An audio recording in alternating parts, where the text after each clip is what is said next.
Welcome, welcome. Come in, please, gentlemen, children, ladies, elders, whoever. What we're talking about today is the hotfix that Blizzard is planning to introduce regarding Covenant-specific Legendaries balance tuning. So there are two things to point out immediately before we actually go into looking at what is getting changed. Number one is the fact that, yes, technically, it's not that you're getting something nerfed that you already own, that you already have. None of this is craftable yet. None of this is available. These are all of the legendaries that will be given to you once you reach Renown 48. This is Tuesday the 20th of July or Wednesday the 21st of July if you're in EU. So technically, there is still time for you to adjust, right? Blizzard is changing them before, so you can get your sims out, decide which one is the good one, etc, etc. Now, the other part, which makes this a little bit worse, is that while, yes, you still have basically a couple of weeks to choose between these are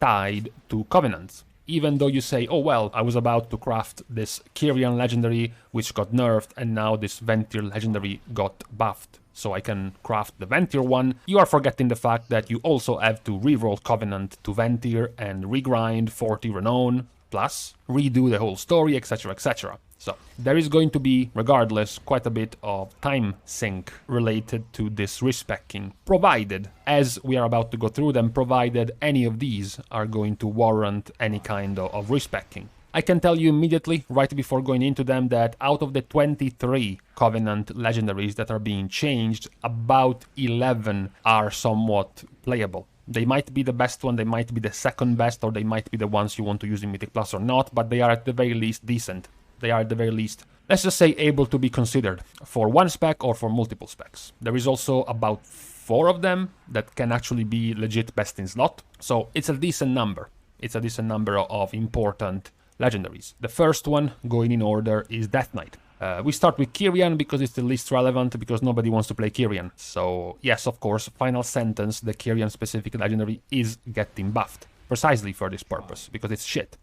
Doesn't matter because it's not strong enough. Still, the damage of Shackleton's word is spreading is still decent. Now it gets buffed so that once it spreads 5 times and you can do 15% more damage, there is still the problem, which this is basically an entirely AoE legendary. You basically get no bonuses, no decent bonuses if you are fighting on single targets, so it's not even that good. For example, Venthyr, when you play Swarming Mist, you can still gain a decent amount of runic power, etc, etc, even on fewer targets, but this one is much worse. Nobody is going to be playing Kyrian, so doesn't really matter. Night Fae, Rampant Transference. It is an average okay legendary. You have the stigma of Night Fae, where no DK wants to play Night Fae because they don't want to look like purple fairies, but the strength gain per stack of Rampant Transference has been doubled from 1% per stack to 2% per stack. Again, it's not that many of the specs are going to be playing Night Fae for DK, so it's exactly the point of trying to buff these legendaries to make it more appealing, but this is not enough. Lastly, we have Venthyr. This is the more somewhat relevant one because there are actually DKs playing Venthyr, particularly Blood. It's a pretty good ability, Swarming Mist, when it comes to Mythic Plus, for example. Insatiable Hunger, so the base damage of Insatiable Hunger legendary is getting buffed by 12%. Now this is unfortunate because DPS DKs were not going for Venthyr. The main one was Blood, so you might have wanted a little bit better defense as a buff for a Blood DK. I mentioned before, it's kind of like an oxymoron trying to buff damage to Blood DK when their base damage is so low. If you try to buff their borrowed powers in damage and whatnot, doesn't matter too much because they do too little damage anyways. So yes, all 3 of these legendaries for DK are getting buffed, but there shouldn't be any one of these getting played. The only change, as we mentioned already for DK, would be that Frost could technically go and play Kyrian. However, it's unlikely that Frost DKs are going to be moving away from Necrolord to isolate themselves into Kyrian as the only playable Death Knight spec for Kyrian. On top of that, even if they did, it would have nothing to do with the buff to this legendary. They still would not use this legendary at all. After DK, we have Demon Hunter. Also, not too useful because they're not going to be playing with these legendaries. However, at the very least, Demon Hunters, Havoc in particular, are playing Night Fae, so maybe they could, after this buff, look into this legendary. Blazing Slaughter now grants 4% agility per target struck instead of 3%. Still not enough, still not really going to be that competitive. Venthyr is even worse because nobody is playing Venthyr anyways. The idea that just because of this tiny buff, which is going to extend the duration of Sinful Brand by 0.25 more seconds, the idea that this tiny buff is going to cause a mass migration of Demon Hunters into Venthyr is quite unlikely. Now, the more interesting one is Druid. We know there is going to be an exodus, a planned exodus of balance into Venthyr. But now the Night Fae Covenant Legendary is getting buffed. So, could there be a change? Could some of the Druids not complete the swap, go back to Night Fae instead? Well, no. So even this tiny buff, where the duration of Convoke the Spirits is reduced by only 25% instead of 50%, is still very minor. You should still be getting your Full Moon out every other Convoke when you cut its duration by 50%. So even making it a little bit longer so that you can squeeze in a few more Wraths or Starfires, maybe a Star Surge, but it's not enough. The Kyrian one could be interesting if enough Druids actually bothered to play Kyrian. The bonus stats go from being 5% bonus stats to being 8%, and the mastery now is 150 instead of 100. Again, it's a cool buff, but it's just not as powerful as Night Phase and Venthyr, at least Venthyr for balance. So they shouldn't change too much in this regard. Now we move over to a class in quite the dire straits, which is Hunter. They're not doing too hot right now. They're kind of slowing down their power level, their power creep. So maybe they can get some help from these Covenant-specific legendaries, particularly Eyes on Night Fae, because nobody plays Venthyr. So Pouch of Razor Fragments, even though it's cool, I always been a little bit confused by the legendary because it makes your kill shots, the bonus kill shots from Flayed Shot, turn into some AoE bleed. The reason why I'm confused is because kill shot is a pure, because Flayed Shot, the ability from Venthyr, is basically a pure single target Covenant ability with an extra execute added to it, so creating an entire legendary just to give you a minor extra AoE addition to this seems weird. If the ability itself is super specific and super specialized into being single target, then it would have been better to just double down on your strengths, not trying to cover your weaknesses. You're already gonna be shit in AoE if you take the Venthyr Covenant ability and you go Kill Shot and Flayed Shot. This legendary wasn't going to help you. You would have wanted to go for even more single targets, so this wasn't going to be very good. The one that could be good is Fragments of the Elder Antlers buff, because the proc chance has been increased to 100% when fewer than 5 targets are hit. Previously, it was down to 35%. Initially, it was even more. Initially, it was broken. It was like 200%. It was broken twice, and then it was nerfed down to 100. And then a few weeks into the PTR, it was nerfed down to 35%, turning into absolute garbage.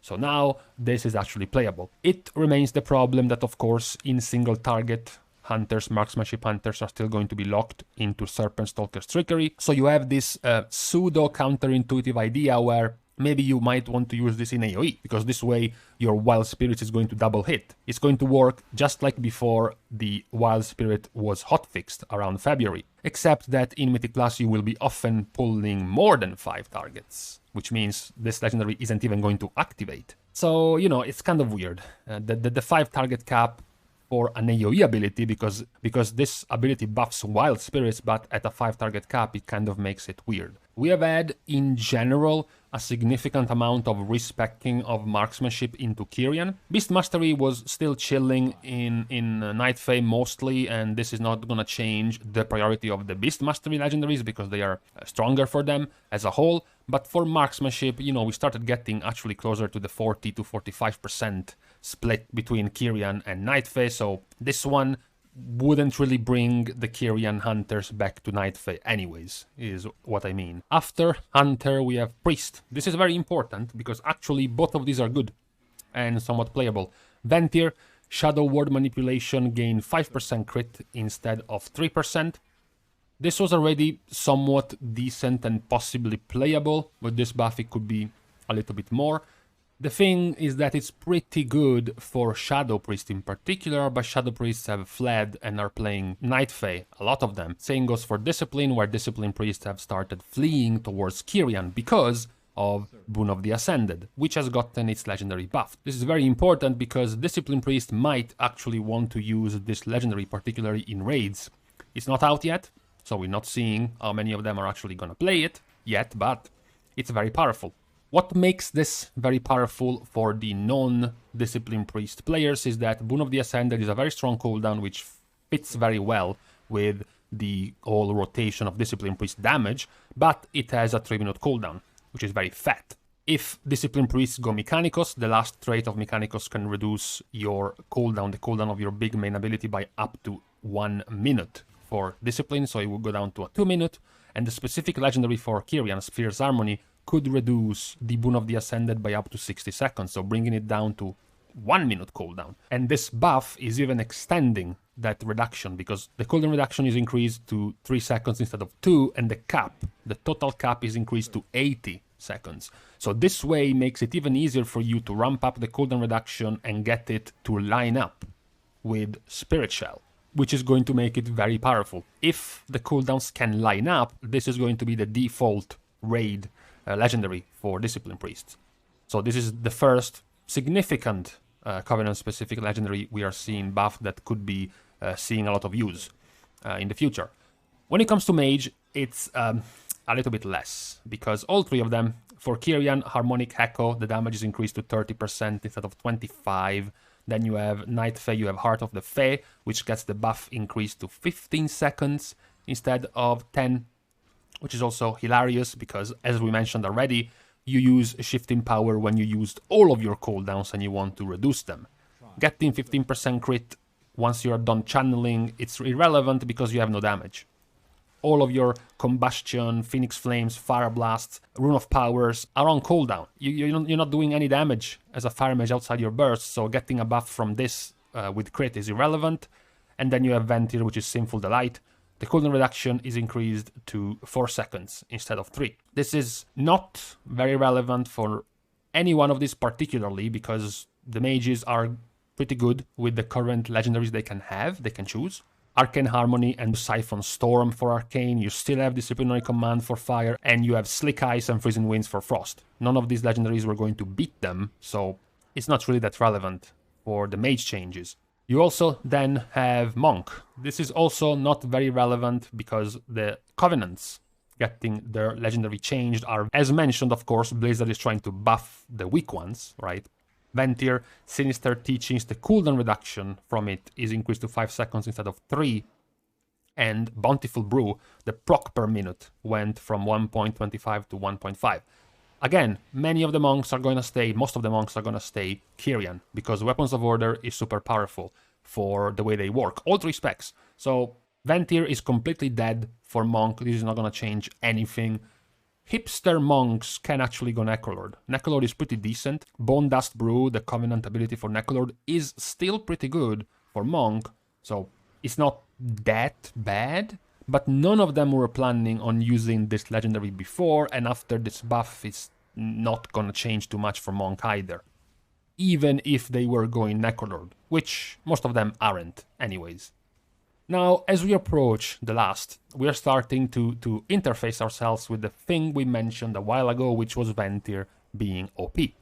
We had, as we pointed out in a couple of videos ago, related to the sims and which of the covenants, etc, the classes and specs we're choosing, we pointed out that Balanced Druid was simming very high, playing Venthyr with the new Venthyr specific legendary. Rogue was simming very high with the Venthyr specific legendary, and also Fury Warrior with the Venthyr specific legendary. The first of the bunch, because Druid somehow seems to have dodged any kind of nerfs to Sinful Hysteria, the Venthyr specific legendary, but Rogue did not. Night Fae, Toxic Onslaught is being buffed. The duration of the buff of Toxic Onslaught goes to 12 seconds instead of 8, which is pretty significant because it's a 50% buff increase.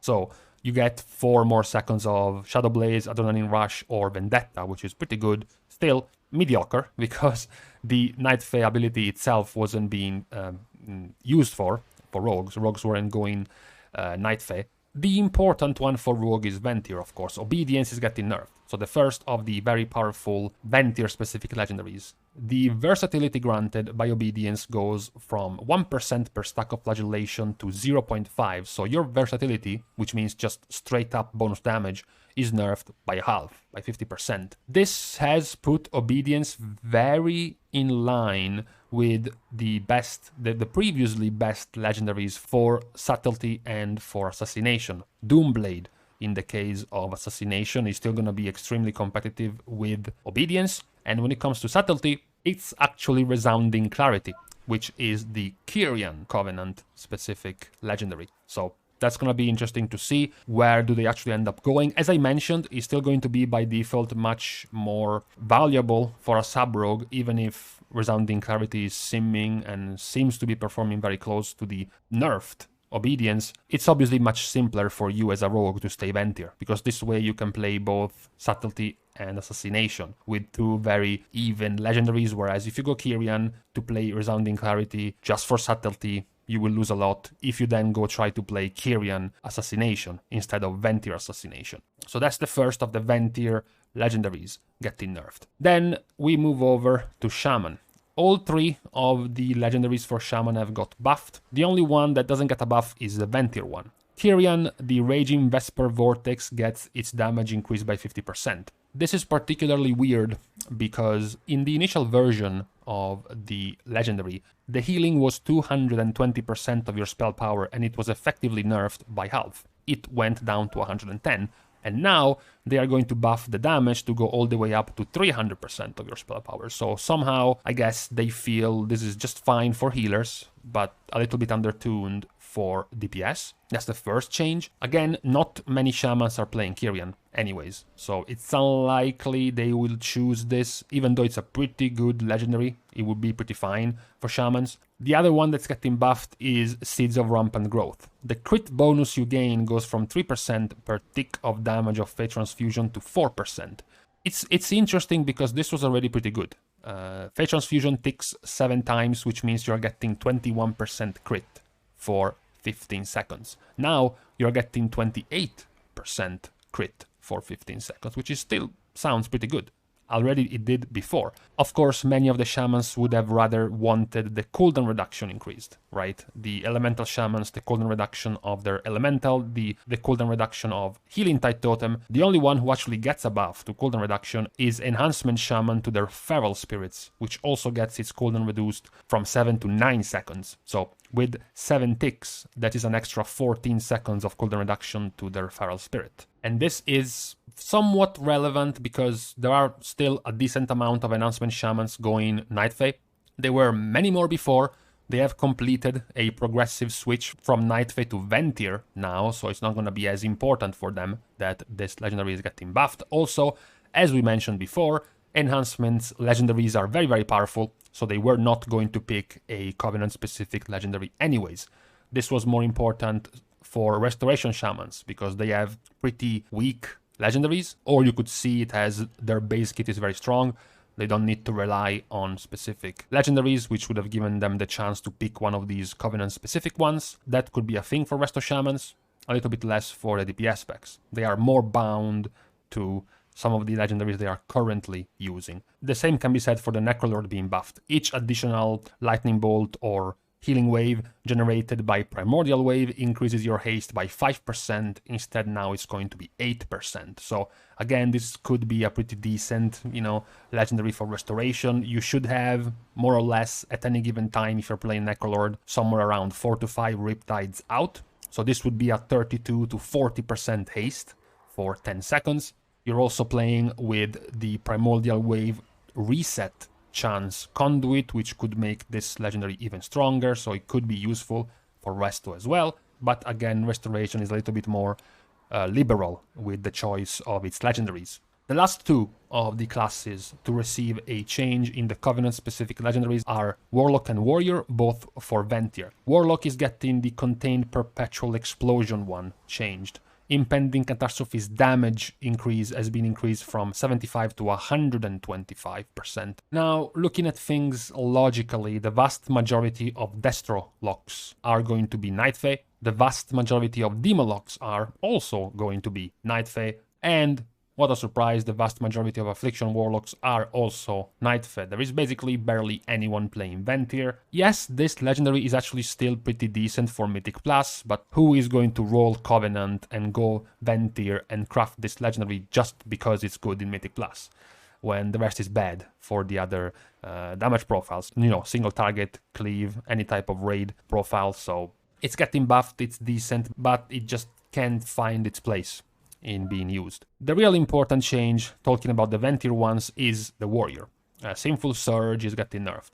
Sinful Surge get the extension of Recklessness given by Condemn down from 2-second extension every Condemn you cast to 1.5-second extension for every Condemn you cast. This is a decent nerf, you can say, with the nerfs coming in. If you were playing with Reckless Abandon before, which was of course the highest simming profile for Warrior, because clearly Reckless Abandon empowers you while you are in Recklessness. Because of the extension, you can stay in Recklessness for quite a long time. Now that it has gotten nerfed, Reckless Abandon has basically lost something in the realm of 700 DPS, 8% or so total damage has got nerfed from Fury, to the point that Anger Management seems to be the better one again, which is of course taken with the purpose of reducing the cooldown of Recklessness, right? Before, you had so much extension of Recklessness that you didn't even bother to take Anger Management to reduce the cooldown, because you would make it last so long that you didn't need cooldown reduction. Now with this nerf, it looks like it's gonna go back to trying to get its cooldown reduced again. And of course you lose the power, the empowerment of Reckless Abandon for your Bloodthirst and your Raging Blow. And even then though, regardless of this nerf, Sinful Surge is still the to-go way for Fury anyways, so there's still that. So, once you reach the end of this overview of the changes for the Covenant-specific legendaries, I can say the main thing that comes to mind looking at this is that the Venthyr fiesta of overpowered legendaries is getting tuned when it comes to Warrior, when it comes to Rogue, but somehow Druid escaped the nerf bat so far, for now. I don't want to jinx it for Druids. As I said, there might still have been some people on the fence, right? Some people not wanting to reroll, or maybe people who have already rerolled and completed the whole trek all the way up to 40 Renown with a different Covenant. Maybe now they will have to switch back, because their Covenant-specific legendary has got them buffed. As I mentioned, it doesn't seem like many of the specs will actually fall into this category. The buffs would have had to be quite large, quite major for you to be convinced to swap to an entire different Covenant. Same for the nerfs. Even if Sinful Surge for Fury has gotten nerfed, it's still the best performing one. Even if Obedience has gotten nerfed, it's still the best performing one. Very close, but still basically about the best. So it's not that they are dead. It's not that they are trash and you have to throw them in the bin. So there is not going to be too much of an issue in that regard. Now we can stop. It's time to take a break. Thank you guys for watching the video. If you want to support the channel, you should, by all means. Not support England this Sunday. That would be appreciated. Never trust Perfidious Albion. See you guys soon, and in the meantime, listen to this. Quiet. No lawn mowers at 9 in the morning. What a treat.